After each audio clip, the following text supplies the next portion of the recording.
So, what do you do when your team quits in your network marketing business? Well, I'm going to show you exactly what to do in this video.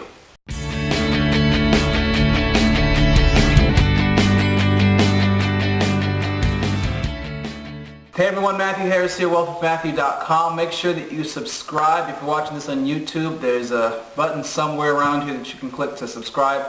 What that will do is mean that every time I post a new training video, you'll be able to get notified. And you don't want to miss out on any of the great content I've got. So today we're talking about the subject of what happens or what should you do if your team should quit. Now, first off, let's talk about the reality of network marketing. The beautiful thing is you're working with people. That's the cool thing. The horrible thing, and I'll use the word horrible on purpose, is that you're working with people. People are interesting, to say the least. First off, love people. You absolutely need to be able to take care of people and to really appreciate them. But then also appreciate the fact that they're going to disappoint. You will disappoint yourself as well. It's just we're all flawed as human beings, and so none of us are perfect. And so there'll be times when people in your organization will take a hiatus. Maybe the kids are back in school and they have to run back and forth to get them to piano lessons and then to their violin lessons or whatever. Their schedules change, and so things happen in people's lives, and that's just an example of a distractor. Maybe a challenge comes up and they're not able to put the same kind of time and effort in their business. So let's say you've built up an organization. The beautiful thing of that is that you now have leverage. Your income is not just based off the work of what you do, it's also now based off the work of what other people do. And as you get higher and higher and higher, you'll find that more and more of the income that you make will be based off of what other people do. That's the beautiful thing. The kind of tough part to that is what happens if those people stop working. And first off, let me tell you the truth of the matter is that they will stop working.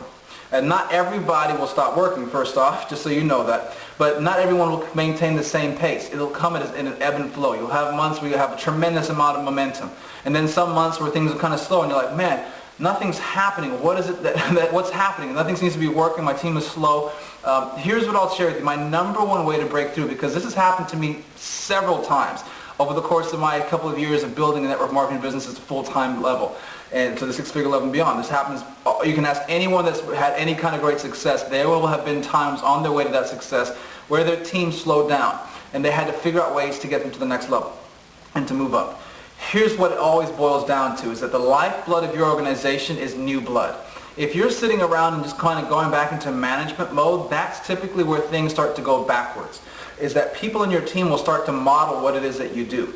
So if you're finding your check, let's say you're making $15,000 a month, and you've been doing that for maybe 6 months, and things start to maybe next month you're making $14,000, it starts to dip a little bit, $13,000.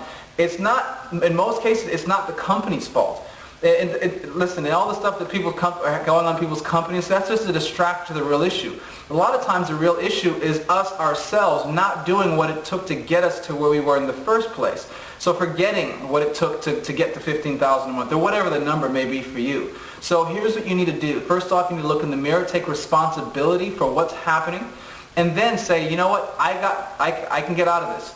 And start to focus on enrolling new people. Now, that's not going to it's not going to fix your team, or if you can use that, right away. It's going to take some time.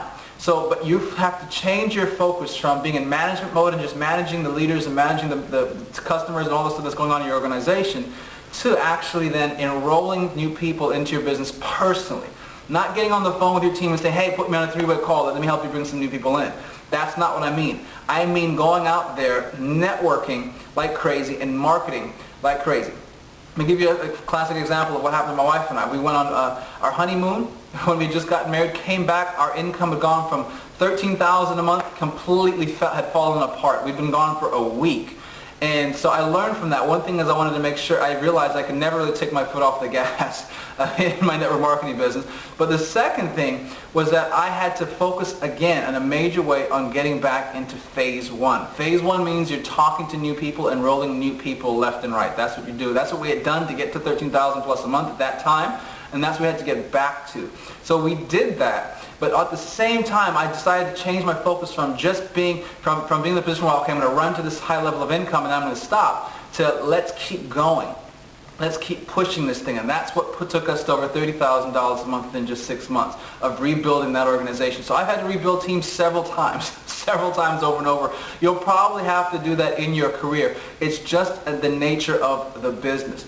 But the key thing is keeping the mentality of you set the example for your team. You can control the momentum. You're not just a byproduct of momentum. Your check is not something that just shows up suddenly just because you signed up in your company.